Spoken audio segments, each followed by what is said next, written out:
chapter 10. If you would like to turn there, Proverbs chapter 10. And this gets us into sort of what we've looked at the last couple of weeks have been sort of a series of introductions to the book of Proverbs. This gets us into kind of what we know as the Proverbs and gets us into this sort of, gets us sort of used to this rhythm that you have in the Proverbs. Most of the Proverbs are sort of two stanza, little memorable, if you're Hebrew at least, memorable little maxims or sayings. Sometimes the word is used even parables, though not in the way we often think of them. But these are just little memorable sayings that capture truth in sort of I remember hearing somebody one time describe the Proverbs as sort of little bite-sized pieces of truth. And I don't know, that may be a little too simplistic, but I kind of like it in some ways. This idea of it just being sort of these little bits of truth and wisdom that you can grasp onto and make part of your life and reflect on the truth of them and be challenged by them sometimes and be corrected sometimes by them. So we could like read through this whole chapter. I hope you did read through it, but probably that's not necessarily the best way to handle the Proverbs. They don't really always fit together. They don't always follow one after the other, though in chapter 10 some of them do. There's really, it's kind of hard to sort of even come up with some sort of a scheme for this is how they're organized or this is how they're set up. They just kind of it almost feels random sometimes, just like kind of a random collection. Sometimes they play on words. There'll be a word in one proverb that is also repeated in the next proverb that sort of gives it sort of a thematic sort of arrangement. But a lot of them don't seem to do that. Some are sort of grouped at times in subjects. There's maybe a section on speech, or there's a lot in the Proverbs about speech that we'll see. So I thought maybe one of the things we could do is just, I thought I'd look at a couple here, and then I just kind of want to let you kind of tell me what you saw in this chapter and what stands out to you, what you might have questions about, what you might want to talk more about, and just kind of see what, how this chapter of Proverbs is sort of sitting with you and what maybe it has brought to mind for you. So it begins this section, the Proverbs of Solomon.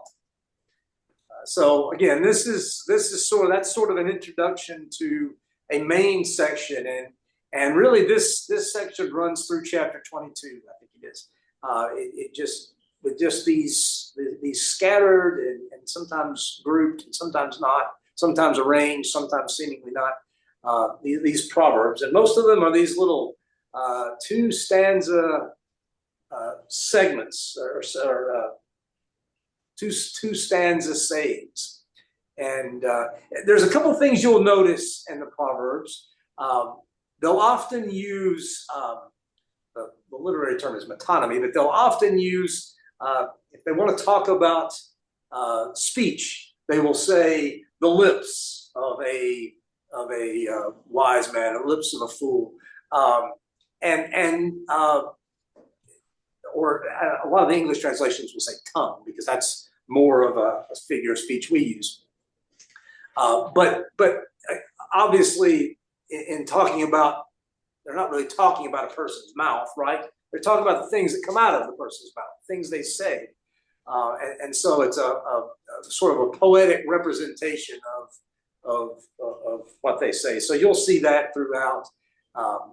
You'll see some other things like that. And well, I'll point out a couple as we get started here, and then I just want to let you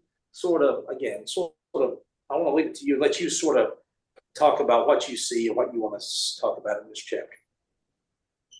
So the first one: a wise son brings joy to his father, but a foolish son brings grief to his mother.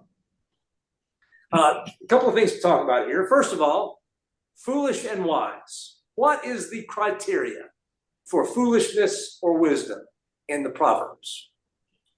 How do you know if somebody is foolish or wise?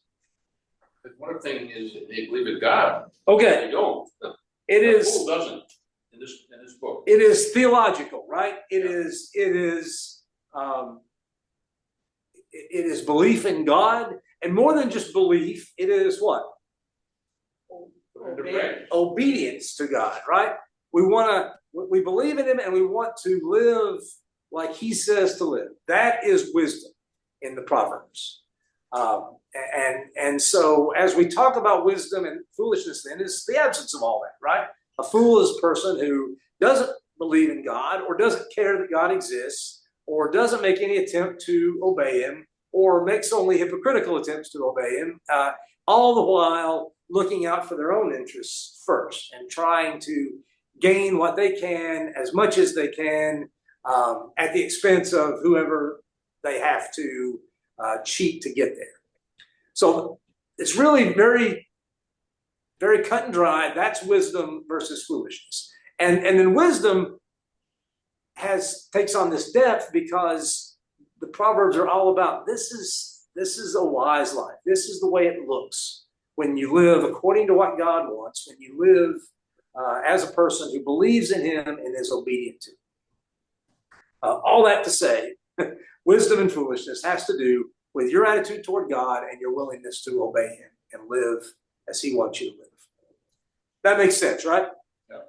And I think we've talked about that the first couple of weeks here, and so I think we recognize that it's not wisdom according to, it's not the wisdom of the guru that sits on the high, top of the high mountain, and you climb up there and you ask him what the meaning of life is. That's not the kind of wisdom we're talking about. It's not the wisdom of the guy who just knows how the world works. He's been through the school of hard knocks, and that's not what we're talking about. We're talking about you obey God, you hear him, you try to live life as he wants you to live in a way that honors him and then honors the people around you. Go ahead, Mom. Oh, okay, thank you. I think that makes a lot of sense because when we talk about wisdom, because you can be very wise from a secular point of view, right? And very intelligent and make good choices and decisions, which is also wisdom. But here, this is kind of clothed or covered with faith, a faith and obedience to God. And so when we talk about wisdom from a biblical perspective, we're talking about what's grounded in our faith because we're doing it to honor God. And not just I'm wise, because wisdom is wisdom. I mean, it's nice to be around people who are wise, but sometimes it's not the wisdom we're talking about. And just a little, it's grounded in faith. And I think James talks about that, the wisdom that comes from faith. Yeah. There's worldly wisdom and there's the wisdom of heaven, right? There's the wisdom from God. Yeah, absolutely. And it is very practical. I don't want to give the illusion or the misunderstanding that it's not. It's a very practical kind of godly wisdom, as we'll see, because he very much addresses everyday kinds of situations.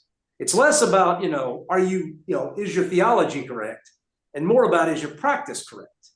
And there's very specific situations, but they all come out of this desire to honor God and the people around you. And so we'll see that as it plays out. Jacob, you were going to say something?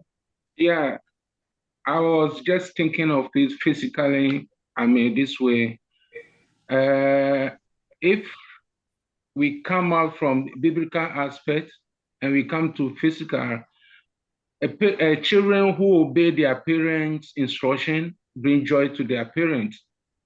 But the children who rebel against their parents always bring sadness and problem. Yeah. Yeah, this first one, and one of the things I was going to say, and it's so obvious as to not need pointing out, but I thought I'd point it out because sometimes it's not quite as obvious in the Proverbs. A wise son brings joy to his father, but a foolish son brings grief to his mother. Now, does that mean that daughters aren't even in the conversation? No, it doesn't mean that, right? We're talking about children. We're talking about offspring. And so yeah, it applies to daughters as well. And it doesn't mean, by the way, that a father doesn't feel grief when their child is foolish. Yeah. Not just the mom that feels grief, the father does too. And it's not just the father that feels joy when the child is wise, the mother does as well.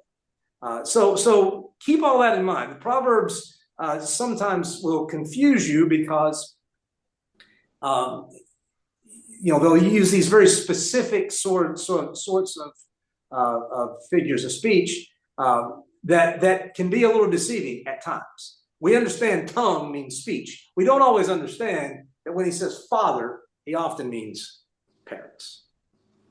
So we have to kind of take that into account as we read through the Proverbs. You could probably come up with some kind of weird stuff about fathers or father. You come up with all kinds of weird stuff about fathers and mothers and their roles if you press the proverb too literally, and that's sometimes what happens with some of these. But yeah, we get it, right? And if you have children, and you've probably experienced this, I'm fortunate that I have a wise son, and he brings joy to us. But I know that that also it would bring us a lot of grief if he wasn't. And people have gone through that, and how that works, and that's true. And so the proverb just sort of brings that out.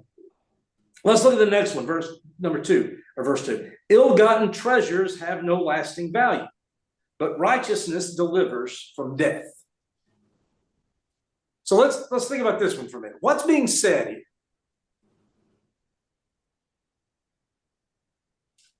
What's the comparison that's being set up? And that's what a lot of Proverbs do. There's a comparison. What's the comparison being set up here? Maybe somebody steals something of value versus somebody goes to work and earns it. Okay. I would say. Okay. Yeah, I think a wealth that's acquired by a corrupter's way will not benefit your soul. Okay.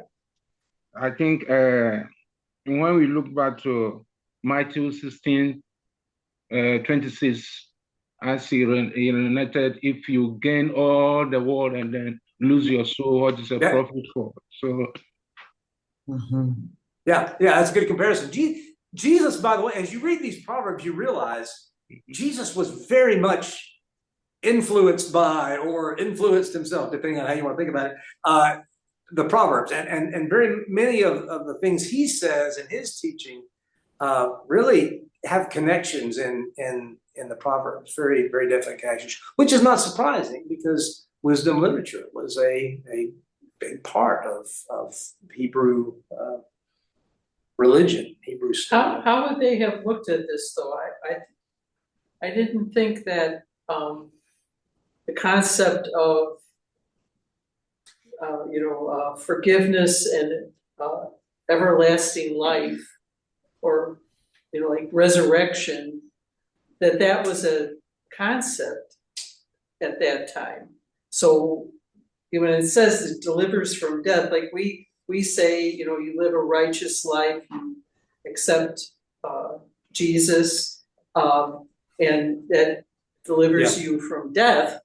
So what did it mean to them? Yeah, and that's a really interesting question. I'm glad you brought that up because I was going to actually talk about that promise at the end there.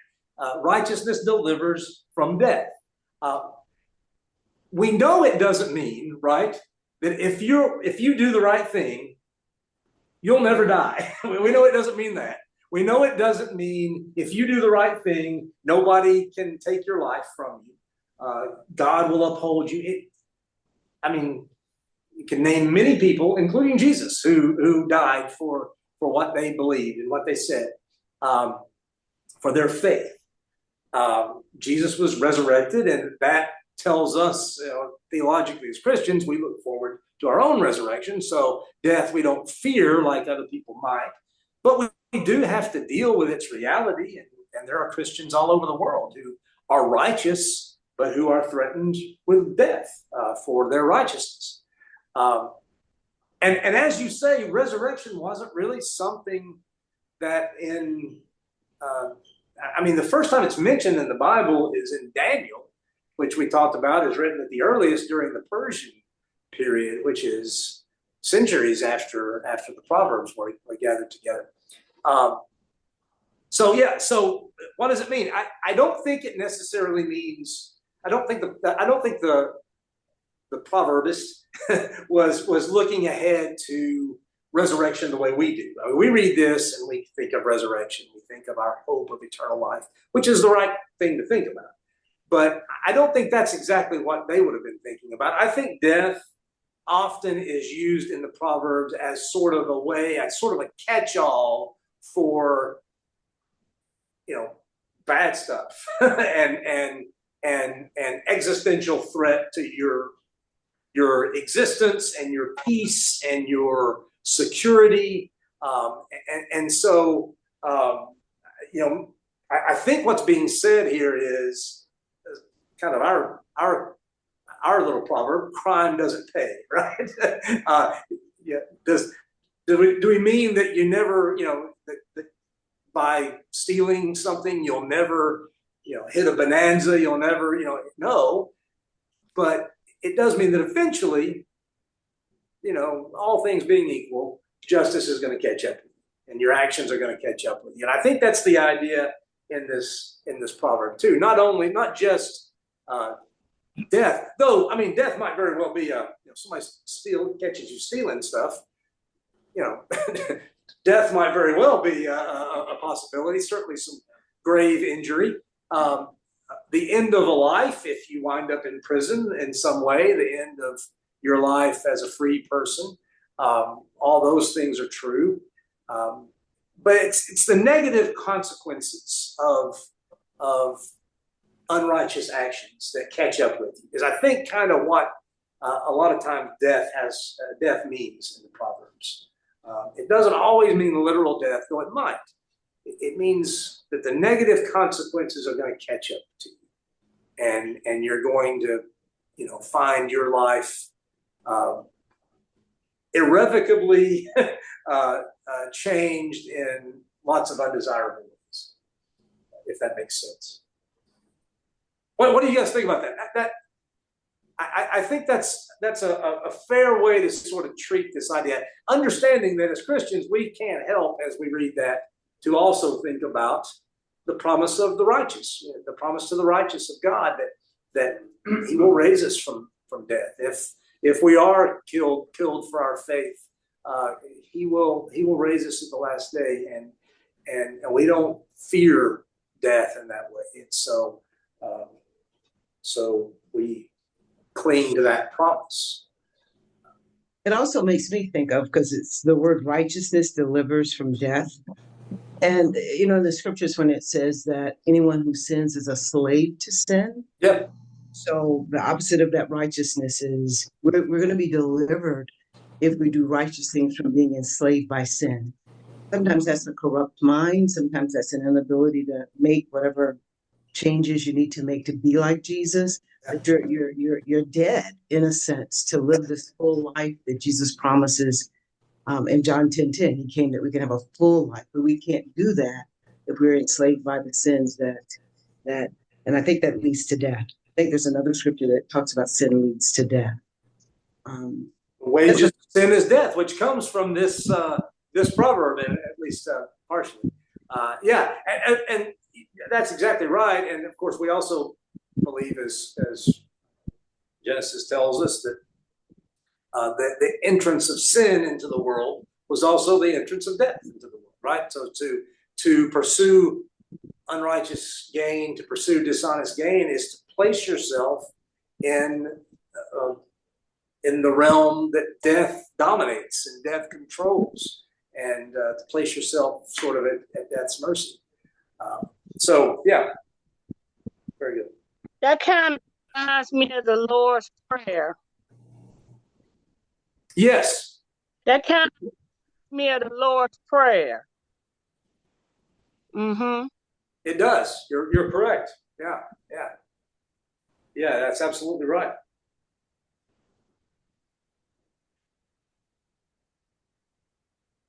So let's look at another one here. Look at verse 4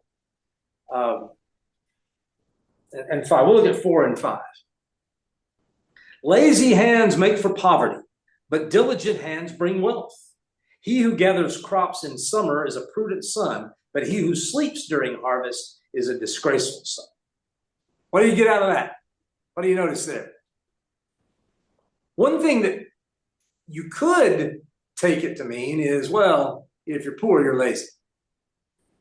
But that's not the rule. That's not a rule that's being stated here, right?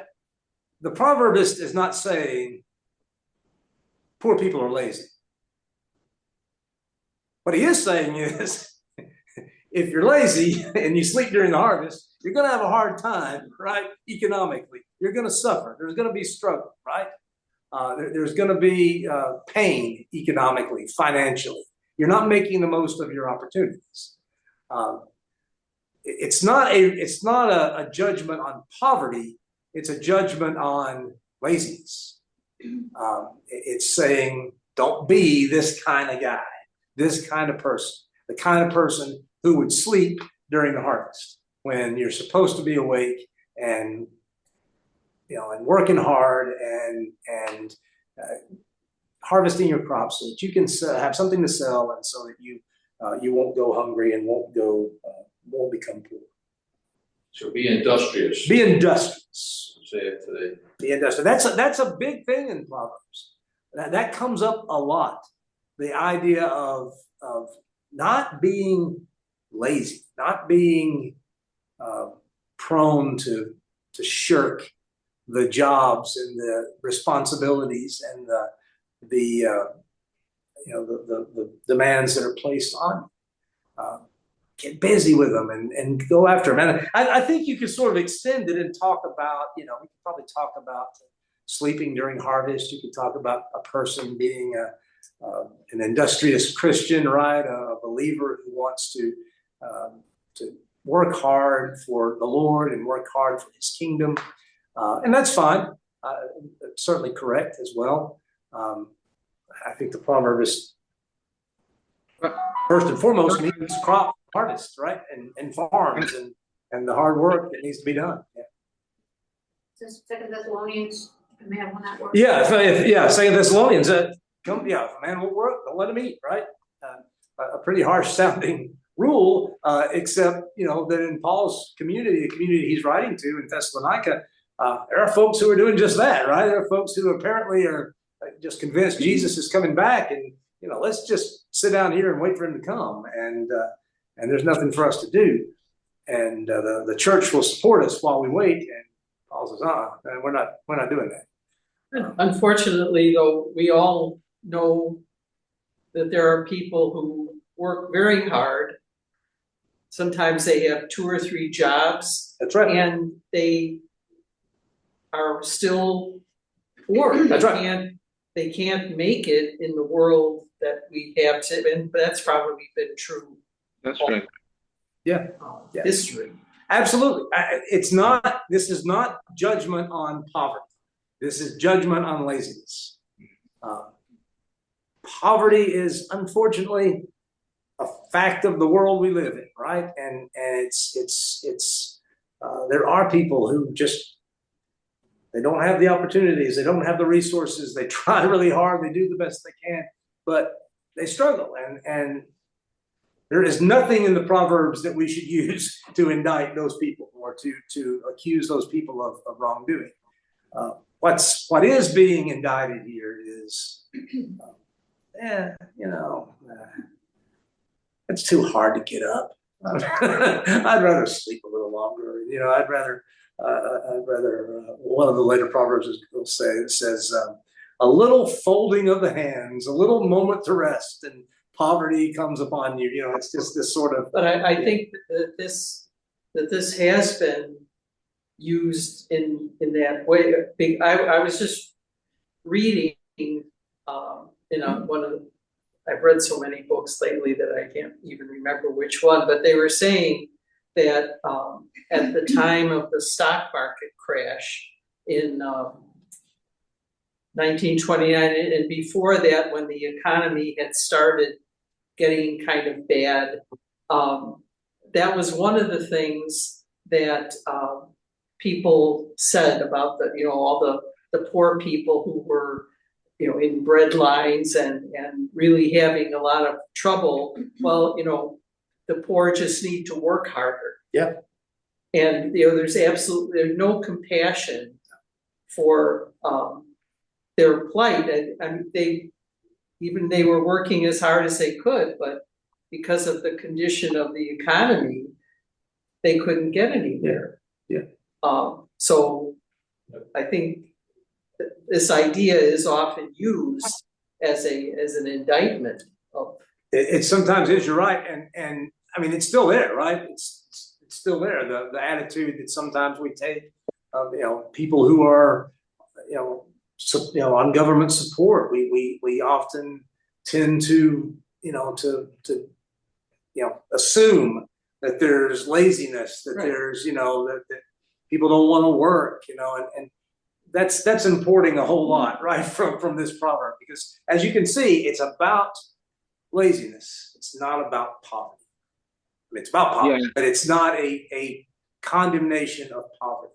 It's a condemnation of laziness. It's saying laziness is foolish, which we ought to know that, right? We ought to understand that. God gives us work to do. God gives us things to do, the Proverbs would say. God gives us responsibilities. So let's go be about those things. Let's go be about those responsibilities. And that might just be the way that God will bless you in your life, and through that work and through those responsibilities that you have, God will bless you.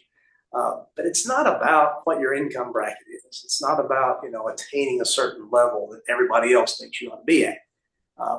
It's about making the most of the opportunities that you have, that you've been given, and using those to better yourself and better the world around you.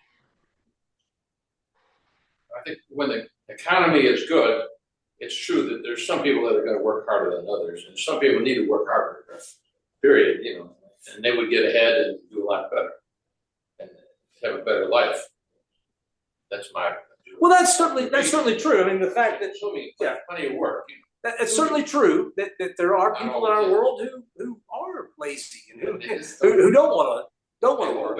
We know that, but that doesn't mean that everybody who's poor is in that situation. We have kind of had this assumption, haven't we? And maybe we're rightly losing it now, but we've kind of had this assumption in this country. If anybody comes here and works hard enough, they will be successful. What do we mean by successful? And how true is that? How true is that? General truth. It's truism. Yeah, it's you can point to some examples of it. You can also point to some examples of where that hasn't worked out. I think here. Go ahead, Jacob. Yeah, I was thinking of like if you add the verse 3 to the 4 and 5, because the verse 3 is telling us how God will provide. You see? So if you go out there and you use your hand to do something meaningful, by all means, God will provide something for you. And when we go to the Matthew chapter 6, verse 23 to 26 to 33, as birds are not working, but God provided, because the birds don't stand at one place to get what God provides for them. They fly out there to go and search for it, and they'll get it. You see? So tell me, I missed something there. Tell me again what you were saying about. I say the verse 3. If you add the verse 3 to the 4 and 5. Verse 3 as well, yes. Yeah, okay, yeah. To the 4 and 5. The 3 was telling us, God will take care of us if only. So if I send that to Matthew chapter 6, 26 to 33, it says, birds don't work. They don't bamba. God provides for them. And the birds, we know very well that they work and they search for it, and the God give them where to locate it. So if we use our hands to do something, or we fight for something, I think by all means we have something to put on the table. So that will not make us. So this fall of poverty is different from being calculated as somebody who is working hard, but he cannot get all his or her needs. Is different from this one. Yeah. At least when you go out there and you fight for something, you get something to put on the table to survive with. Yeah, and you're right. Verse 3, I think, does kind of go with it in that way, right? The Lord doesn't let the righteous go hungry. I mean, we know, again, all these proverbs, you could say, now, wait a minute. I've seen situations where the righteous were going hungry. Sure, you have. But the proverb is saying that God takes care of his people. God looks after his people, and thwarts the craving of the wicked. That's the comparison that gets set up, right? There are people who they're wanting more and more, and they're wanting it however they can get it. God's going to thwart that. God's against that. Doesn't mean it never works, but God's against it. And then, yeah, as you say, then as you into 4 and 5, we see more about what the wickedness we're talking about might look like and what the righteousness might look like. Righteousness can be industriousness, right? Righteousness can be, let's go out there, as you say, use your hands and put, and work hard and fight for something. That might be the form your righteousness takes sometimes, as God then blesses those efforts, and there's this promise. I think the promise we hold on to is God blesses it when we do that. God is with us in that. Well, it reminds me too of it. We're developing character in this. Yeah. It even says in the diligent hand brings wealth, but that not wealthy, because I work hard and I'm not wealthy. It doesn't necessarily make us wealthy, but we can lay our heads down on our pillows at night and feel we've done right. We haven't cheated anyone. We've not lied. We've not, and it's a value, so we get to live a valued life. Yeah. It's based on the morality we were talking about earlier. Yeah. But that my grandmother used to say something to the fact, well, whatever you have, just make sure it's clean and take care of it.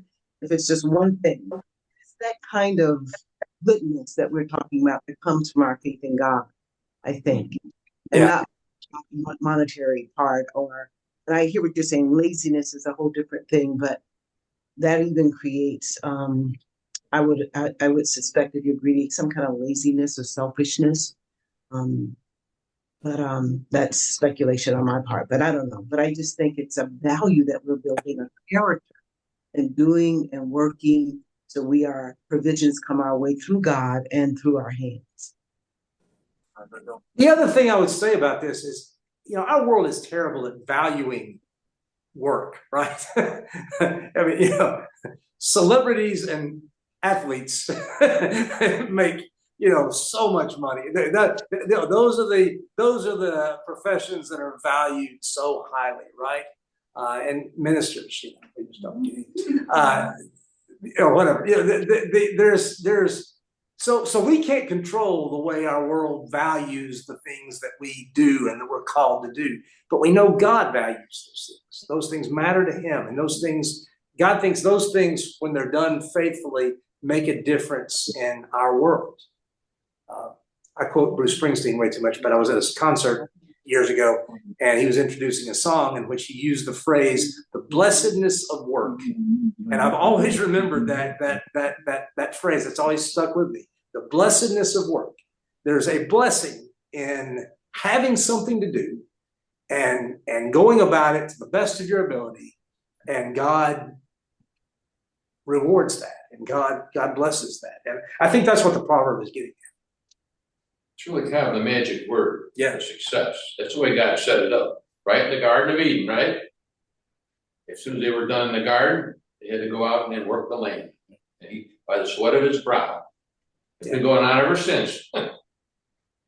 Yeah. Various ways. Yeah, and definitions of success and how we value those jobs, that changes all the time in our world. But to trust that God blesses us when we go about the things we're called to do to the best of our ability, as diligently as we can. And there's blessing in it. I think we also have kind of a picture of a self-starter in verse 4. Lazy hands make a man poor, but a diligent hand he brings wealth. So somebody's initiating there. I think that's kind of a, maybe not a real clear picture, but self-starters are the people that get ahead the most. Not the people that have to be told what to do every day, have somebody stand over, do this, do that, do that. You're never going to get ahead that way. But if you're a self-starter, you're more of a leader, and then you're going to initiate things and go forward. Yeah, I mean, our world certainly values that, and there's certainly some truth in it. Though I think there's also value in a job in which you're just told every day, go do this, and you go and do it. Well, there's value there. I think there's great value in that. I think if you're faithful in that and do your best in that situation, I think God blesses that too. And just so often I think we can kind of buy into the way the world values occupation and work and success. I can just tell you, in a sales field, you have to be a self-starter. Sure. And if you want to get ahead and be successful, you have to initiate. Otherwise, you're not going to make it in that field. So other ones I want to give. I didn't give you much of a chance, but are there some other ones here that jump out at you from chapter 10?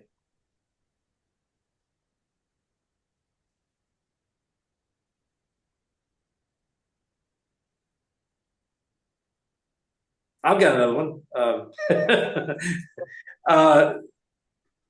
Look at verse 15.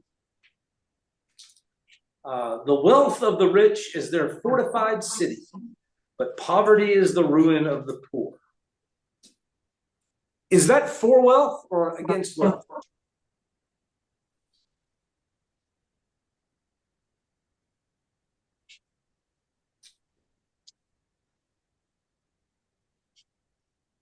It's for wealth. It's what it talks about, doesn't it? Is wealth.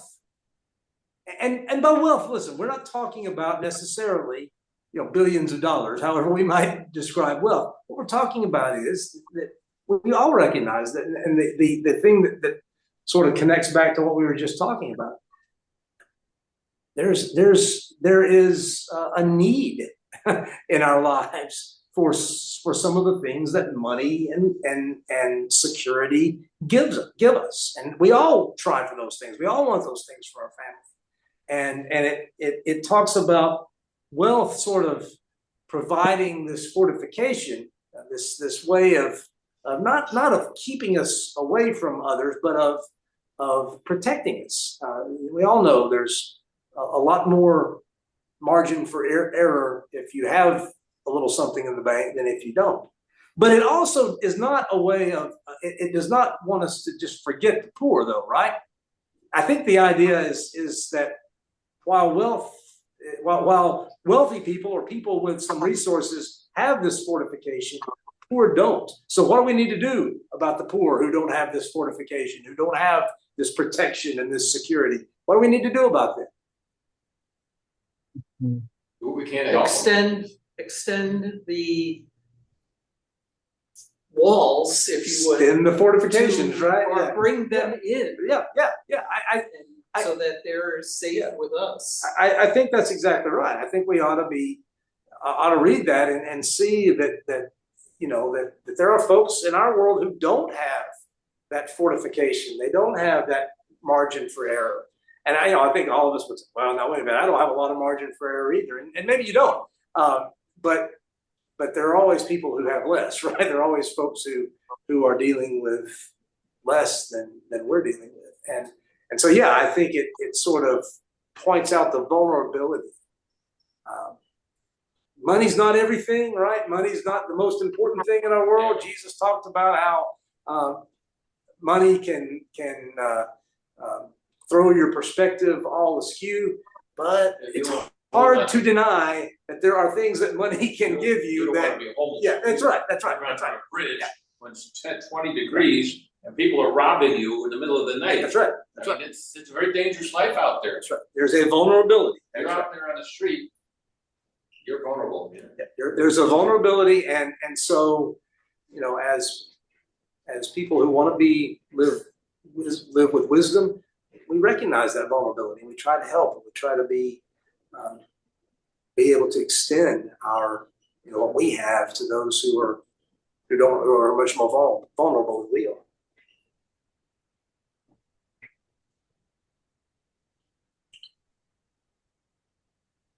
How about this one, verse 19? Well, let's look at verse 18 too. Whoever conceals hatred with lying lips and spreads slander is a fool. Sin is not ended by multiplying words, but the prudent hold their tongues. The tongue of the righteous is choice silver, but the heart of the wicked is of little value. The lips of the righteous nourish many, but fools die for lack of sense. What are we talking about here?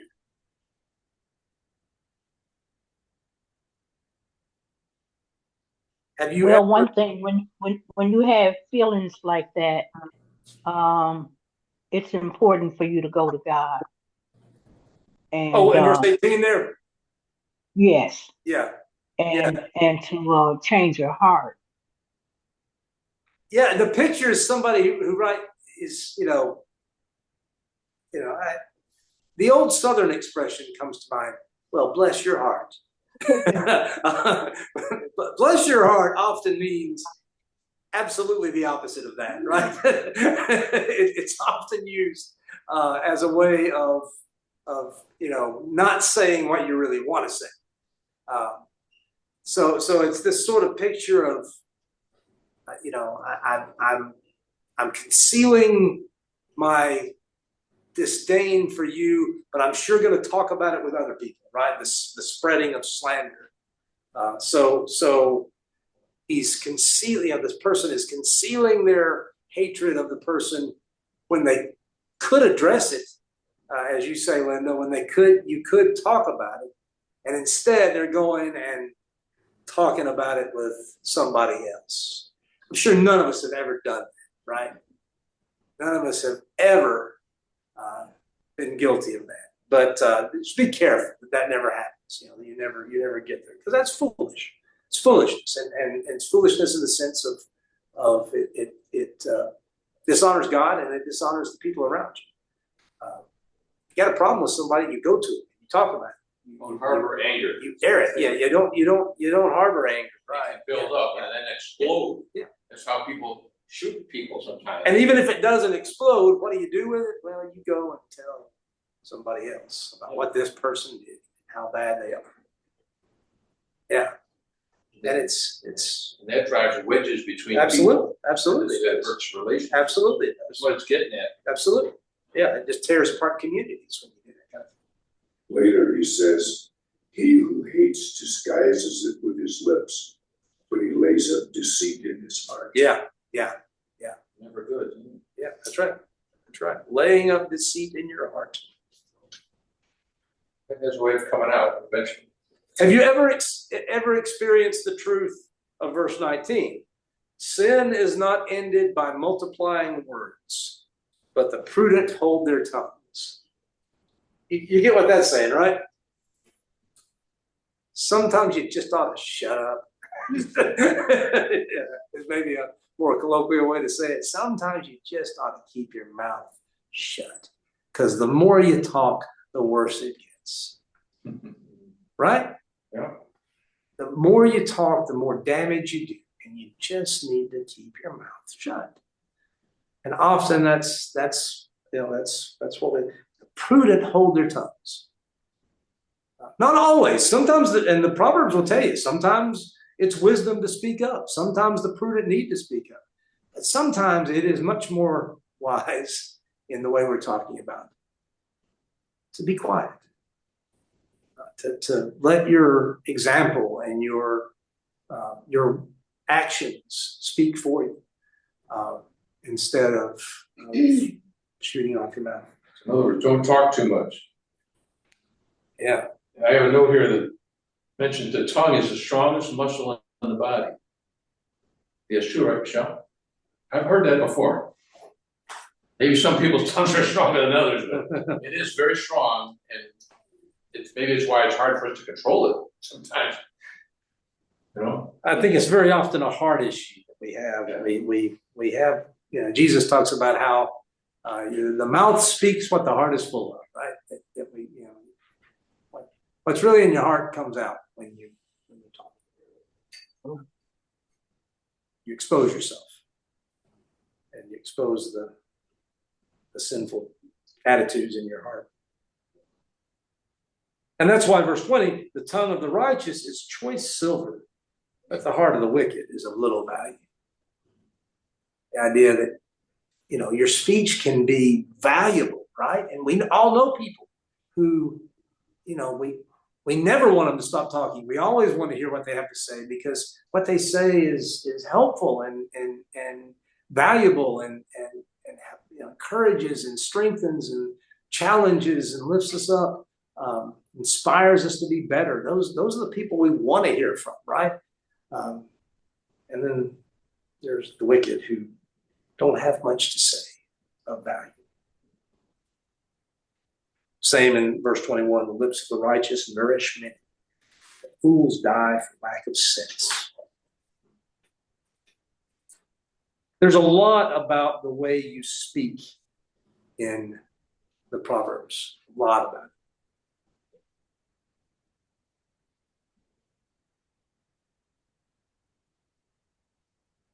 Verse 26 is one of my favorite ones so far.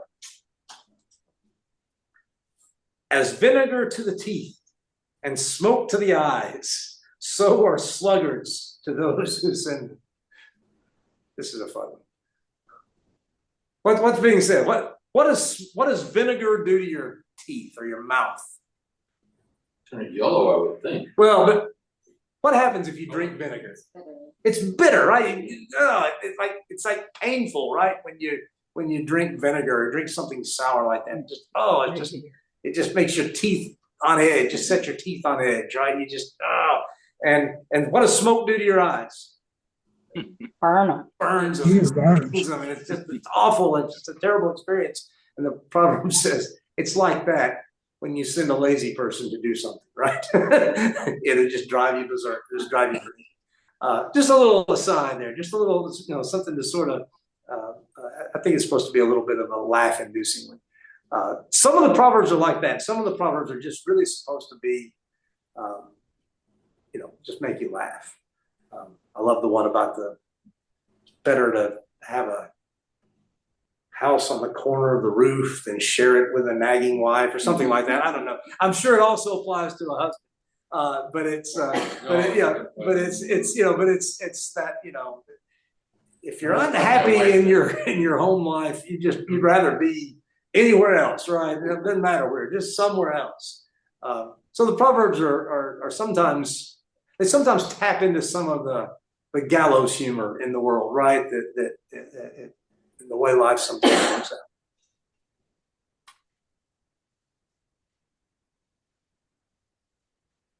And here's maybe a good one to end on. Verse 28. The prospect of the righteous, well, let's just read. I'm just going to read some of these.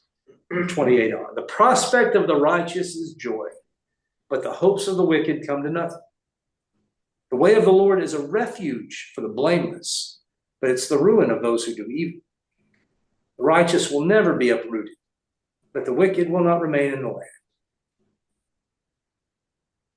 Just hope, right? There's the promise that to pursue righteousness, pursue what's good, pursue what God wants us to be, pursue obedience to Him and living in the way He calls us to live, with love and peace and in service and in generosity.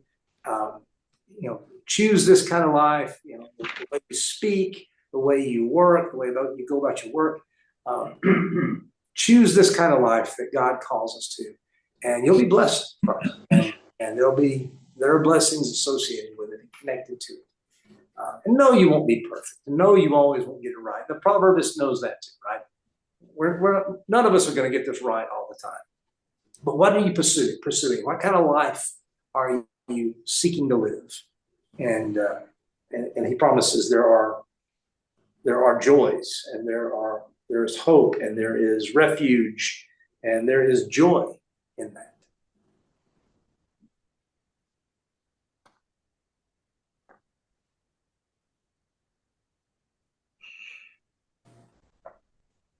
Anybody else? I got 8:30. Good time. Well, it's good to see everyone. Hope y'all have a nice week. You Take too, care. Pat.